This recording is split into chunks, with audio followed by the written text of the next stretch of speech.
I'm Elizabeth Wolf. I'm a co-founder of the JFC Breathe Free Foundation that we created in honor of my father, Joseph Clausi.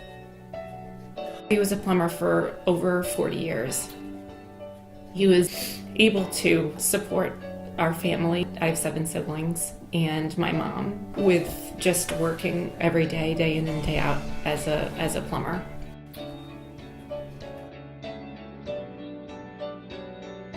He had mesothelioma, which he had gotten from asbestos exposure. He was so honest and kind.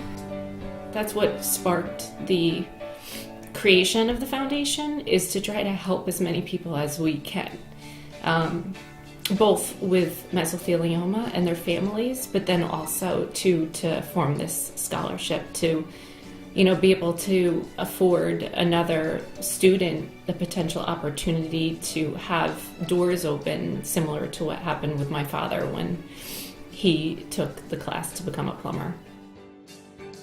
Our hope is for us to kind of bridge the foundation as to what once was a grieving tool for us, to continue to honor my father's legacy by providing financial support to the Mesothelioma Applied Research Foundation in hopes to find a cure one day. And also, too, through the scholarship, year after year, creating a legacy in his name, continuously contributing to prospective students at SUNY Ulster.